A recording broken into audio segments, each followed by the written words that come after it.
Hello everyone, welcome to another video that no one's ever going to watch.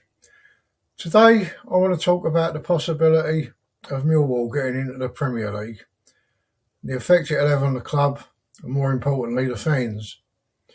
Now we've been in this situation before and nothing's ever come of it, but this time they've got a real chance of promotion. Anyone who saw the game at Preston must have been impressed. We only won 2-0, but it could easily have been 5 or 6. They completely dominated the game.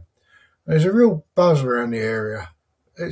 People know that we're on the verge of promotion. The remaining fixtures, we got Middlesbrough and Ipswich away, which are obviously two very tough games, but they're winnable. And if we do win this, we might not even need the playoffs. We could go straight up, top two finish. And it is possible. We really have got that real chance this year. But of course, we're more or less certain to get at least a playoff position. But what would happen if they do get promoted? Are they destined to go straight down? Or could they survive? And there's no doubt Millwall are a bigger club than Brentford and Bournemouth, arguably Fulham. They've all become established Premier League clubs, so there's no reason why Millwall can't do it. And if they do go straight back down, well, they've earned 100 million for promotion and another 100 million in, parachute payments. So they've earned 200 million if they go straight down. That's the worst situation. The worst possible scenario, they're 200 million up. So unless they sign players that they can't afford and get stuck in a situation where they've got people on long-term contracts and can't get rid of them because no one's willing to pay the wages, mainly because they don't want to be in the same situation. So if they can avoid that, they can't fail to do well from it. But my main concern is that no one's going to be allowed to go to games. Premier League clubs are going to do everything possible to give Millwall the least amount of tickets that they can. And those tickets are going to go to season ticket holders only.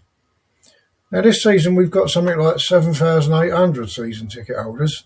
We could expect that to double in the Premier League. So for anyone of thinking of visiting the Etihad, Old Trafford, Arsenal, Tottenham, Liverpool, it's probably not going to happen. And a visit to Vermin Towers to play the Claret Filth, that's almost certainly going to be blocked in every possible way. By both clubs, the police, the FA, anyone. This game's probably going to be made home fans only, or played behind closed doors at 4 o'clock in the morning in Dubai or something silly like that. Then there's the membership scheme, which I'm going to come back to in a minute. So with the current capacity at the Den, and I still can't get used to calling it that, it's not the Den, but there won't even be enough tickets available for the home fans. Certainly not enough for people going away. Now you could buy a membership and be told that you still can't have a ticket. One possible answer to that is to fill in the corners. Now this has been discussed probably since the stadium was built. They've never done anything about it. If it's done properly, it could increase the capacity to maybe 30,000. So let's have a look at this membership scheme. When it started, it was marketed in a way that made fans feel a sense of belonging. People wanted to be a member. For the kids, you got a little members pack, a badge, a sticker, a little wallet, all that sort of thing. There was no pressure to join, and that's what made it appealing. But it's gradually become something that you're forced to have if you want to watch the team away from home. Now, a few years ago, I went to watch them at Aston Villa. Now, I've got no interest in membership schemes or any other sort of gimmicks. I just like to pay cash on the turnstile, go in, watch the game. It's worked perfectly well for over 100 years, so why not continue with it? Villa Park holds, about 45,000, something like that? The attendance at this game was 32,000. So there's about 13,000 empty seats. But they didn't want to let me in. I had to go in the home end, which I did, no problems there. I just paid cash, went in. After about 10 minutes, the police moved me to the away end. But now it's become normal procedure to buy a ticket. And the tickets go off sale at 2 p.m. the day before the game. But why? Why have we got to buy a ticket for a game that has no chance of being a sellout? Why can't we just pay on the day? I mean, not everyone is able to know in advance if they'll be available to go to a game. Anyone who's got young kids will know that things happen. You just can't plan your life in advance like that. And some of us like to leave these decisions till the last minute. And why shouldn't we? A lot of people make a decision on the morning of the game. You know, you might wake up, see it's pissing down with rain, and not fancy a 200-mile round trip to some northern shithole. Football is public entertainment, and Millwall fans are part of the public. We're members of the public, and we have the same rights as any other fans, in theory anyway. I don't think fans of other clubs have this problem. So I wrote to Millwall, and I asked them, why is this? Why do we have to be a member? Why do we have to buy a ticket? And they said tickets for away games are only available to members, and they're needed because both Millwall and the away club need a list of people attending the game. Now, by people, they mean Millwall fans. They're not talking about fans of the other club, the opposition. Why do they need a list of our fans? We're not living in North Korea with some little fat, flat-faced fucker telling us what we can and can't do. We're discriminated against because of the team we support. And our own club, instead of standing up for us and refusing this, they're not only allowing it, they're encouraging it. You can imagine the fuss people would make if this discrimination was aimed at any other group. What if they said you had to supply a shitload of identity just because you're black and some black person caused problems 20 years ago? There'd be uproar. The media would go crazy about it. But it's apparently okay to discriminate against people due to the football club they support.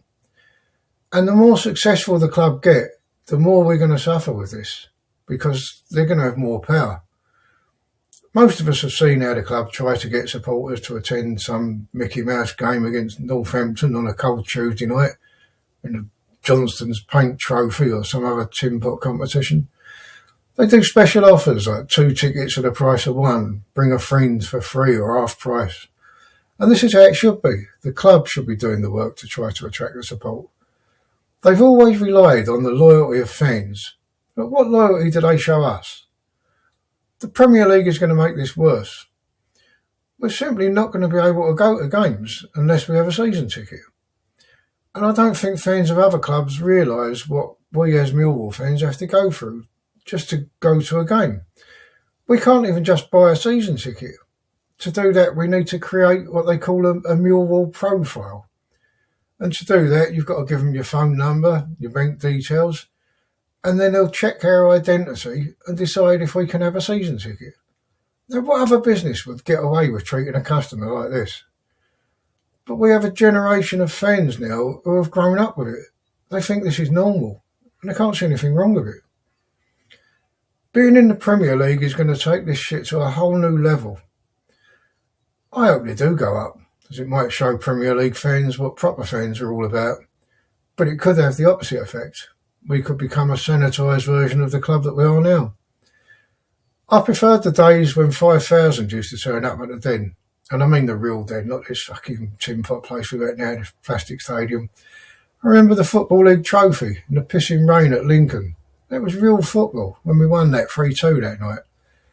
Sadly, those days are gone forever, and football at the highest level has become a game you watch on television.